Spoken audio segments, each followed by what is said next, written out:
Hati-hati begal bermodus tawuran, 6 pemuda geng motor di Palembang ditangkap. 6 pemuda di Palembang, Sumatera Selatan, yang merupakan komplotan geng motor ditangkap polisi lantaran telah melakukan aksi begal terhadap seorang mahasiswa bernama Pani.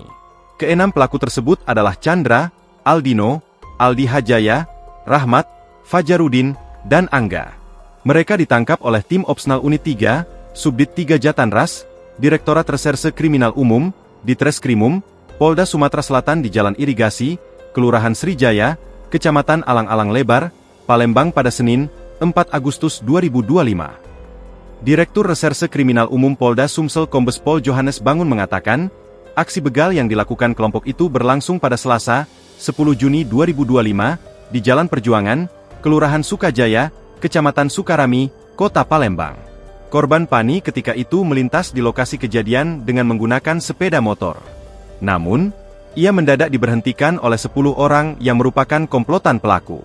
Korban saat berhenti langsung dikeroyok oleh kelompok para pelaku hingga mengalami luka robek di bagian kepala, kata Johannes kepada wartawan, Selasa, 5 Agustus 2025. Setelah dikeroyok, handphone korban kemudian dirampas oleh pelaku. Pani pun langsung melaporkan kejadian itu ke Polsek Sukarami dengan nomor laporan PB 226/2025 SPKT Polsek Sukarami, Polrestabes Palembang, Polda Sumsel. Dari laporan tersebut, Polda Sumatera Selatan melakukan penyelidikan hingga akhirnya menangkap 6 orang pelaku.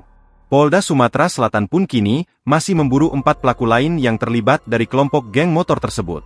Modus yang mereka gunakan adalah berpura-pura tawuran sehingga korban pun dihentikan untuk merampas barang miliknya.